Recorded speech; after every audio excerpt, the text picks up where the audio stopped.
What's up, you guys? This is Devin from CenturyFX Studios, back with another video, and today I'm going to be teaching you guys how to do group photography the most standard way I know how. Now, if you have any critiques or comments or anything you want to add, just put them in the comments below because I know you guys will, but I usually don't see YouTube photographers actually showing anything about group photography or necessarily how to go through the steps. So I'm going to show you guys exactly what I go through to get the group shots that I do.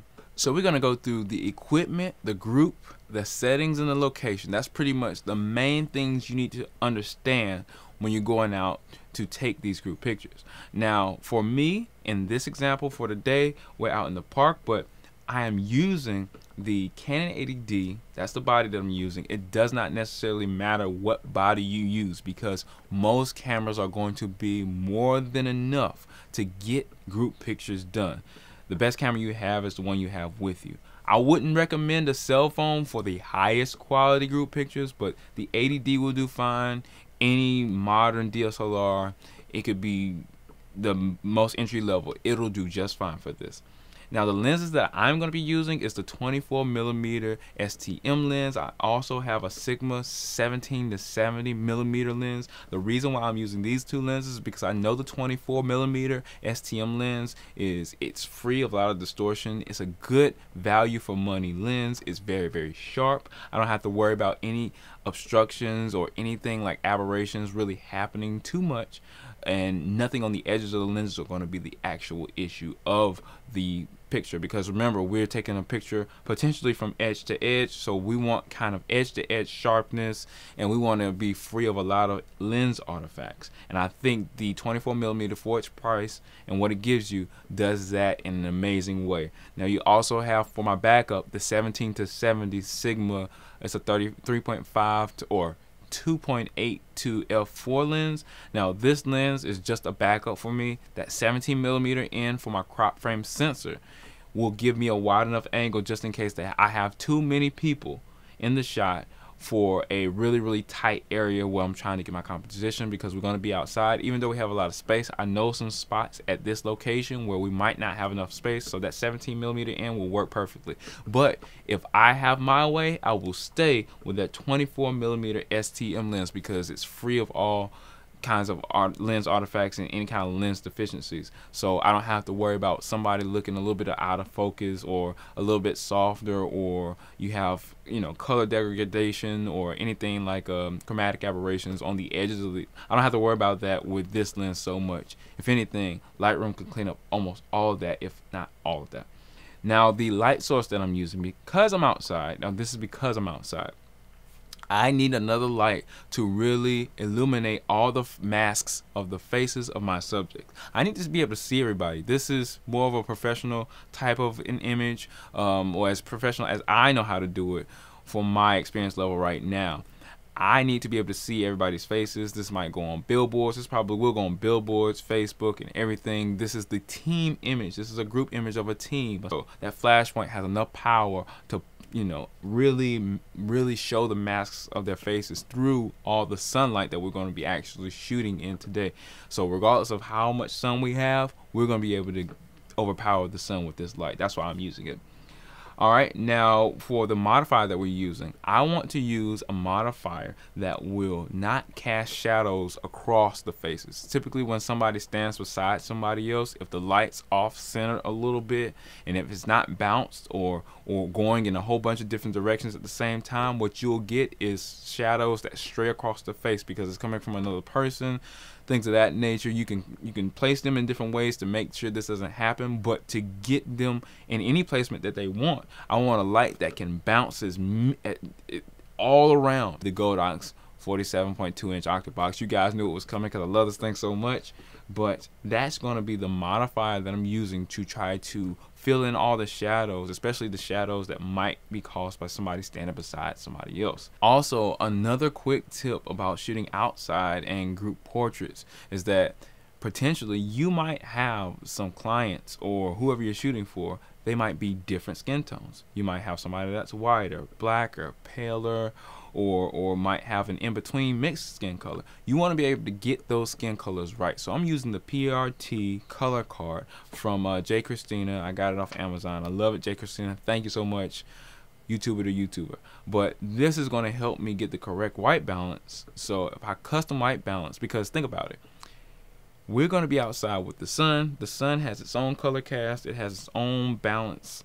It's going to be that, you know, a little bit more orange depending on where it is. It might be a little bit bluer depending on where it is in the sky, or depending on if it's being blocked by a cloud, or this, that, and the other. So that color cast is going to be there, and then your camera is going to be seeing, you know, different facial skin tones at different times. And then I got the 47.2-inch octabox with the flash point inside at my subjects. They're going to hold the cal card for me, and we're going to get the correct white balance.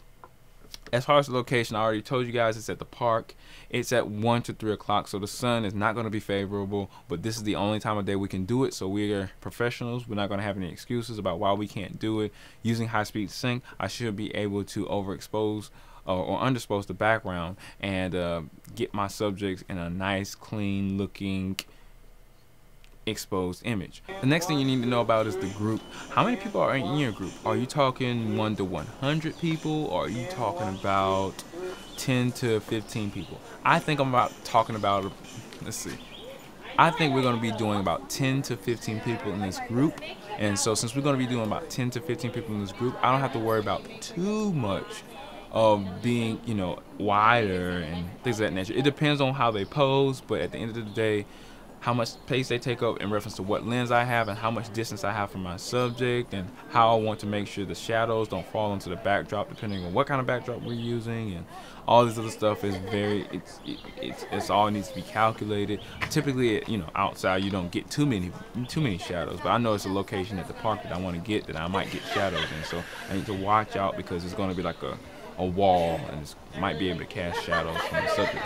So you want to be able to do that. You might also want to bring a step stool. This is a side note. Step stool to get up, because maybe everybody in that group is taller than you. You don't want to be the one shooting up at them, right? So that's something to think about. You also want to know the orientation. You might want to go by height, but if you can't go by height, if they have a special orientation how they want to do it, there's captains in the front or whatever like that, some people in the front sitting down or standing up.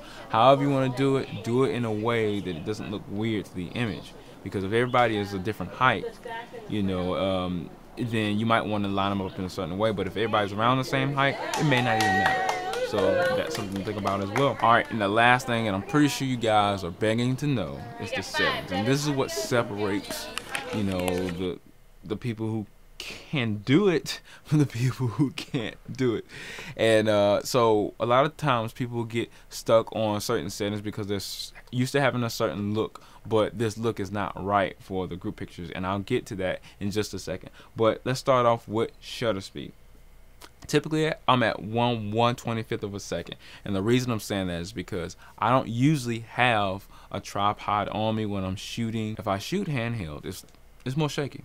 It's going to be more shaky, so I need to defeat any camera shake. And then also, if anybody moves or fidgets during the picture, it can be canceled out just a little bit by my shutter speed, and I don't have to worry about, especially if it's a pose picture, I don't have to worry about anything being amiss via shutter speed. Now, if you know they're going to jump or do something like that, definitely ramp up your shutter speed. If you got 1/200th of a second, if you're topping out at your maximum shutter speed to sync with your flash, if you're using a flash, think about that too. But if you're not using a flash, just use the shutter speed that you know is going to be right. Of course, review your images and zoom in, because this is professional. This is not like an event where you don't have another chance to take the shot. You can actually set it up where you can take the shot again. So make sure you zoom in with any shutter speed, because I don't want you to be stuck in a situation where you're like, dang on, Devin told me to shoot at 1/125th of a second and some of my images was blurry. So go ahead and zoom in to each, you know, individual extremity. Make sure no fingertips are moving or anything that moves rapidly, like for example blinking, and you know, feet or hands, anything like that, or arms. Make sure none of that's shaking or moving, so you can get the sharpest, cleanest image you can possibly get, especially since it's a group portrait. If you have a tripod, now take this with a grain of salt. If you're going to do the work and the patience to go back and zoom in and look at all of your images, you can go under 1/60th of a second. If you pose them right, you know they're not going to move. If it's a lot of children or something like that, don't even worry about this. But if you know it's a lot of adults, you know they're not going to move. You can get maybe 1/50th of a second, maybe even 1/40th of a second if you have a tripod. And why would you do this is because you want your shutter speed to help bring up the ambient exposure. A lot of times when we take group pictures with the flash especially, we tend to rely on the flash to do all the exposing, but we tend to lose some of the background. So make sure that shutter speed, since you have a tripod and it's a pose shot most of the time, you can bring that shutter speed down just a little bit to get some more of the ambient light. But if it's a problem, like I said, zoom in and make sure everything's still. But if it's not, just go to a more standard shutter speed. If you're shooting raw, you can bring that up in post. If you're not shooting raw, just do the best you can with what you have. Aperture. Now, I typically shoot at f8 or more stop down. So when I'm talking about more stop down, I am talking about going from 8 to f11. I don't typically go to f13 because of diffraction, especially since I'm outside. But if I have a huge picture of like 100, I might even cheat to go to, like some f13 action. Usually it's gonna be f11 action, but f8 is somewhere I sit around, especially with a group like this of 10 to 15. F8 is where I'm going to sit around and be. And a lot of people get this part of it wrong, because a lot of people want to shoot. They think that just because you're shooting, you have a 2.8 or a 1.8 lens, that you should be shooting at 2.8 or 1.8. But for group shots, no. The more people that actually stack and be together in a shot, or beside each other, you're gonna need to have your aperture stop down. You talking about your f7.1s, your f8s, your f11s. You want to have that because you want to have focus throughout the entire image, especially if somebody's behind somebody, who's behind them. That stacks you got to have your focus range out there. You got to be able to have focus throughout the image, and not just shallow depth of field or blurry background, because blurry background won't work well on a group picture, and that's where most people make their mistakes. And last but not least, ISO, which is, in my opinion, not the most important setting, but I'm going to try to keep it at 100 as much as I can. I'm going to be outside, so it's no problem. But if you're inside, this is where that shutter speed compensation comes into play as well. If you can dial back your shutter speed to lower your ISO, you don't want to have grainy images as well. So if you can compensate your shutter speed for your ISO, or compensate your ISO for your shutter speed, do that, because you will find an improvement in your images, especially if you're on a tripod. Your tripod will allow you to get more image quality out of your image, because your camera will be stable and still. So take more images to make sure that you're not out of focus, or that nobody's moving around your image. But at the end of the day, guys, these are pretty much all the things that you need to understand. This is how the pictures came out. And thanks for watching, guys. I'm Devin with CenturyFX Studios. Thanks for watching.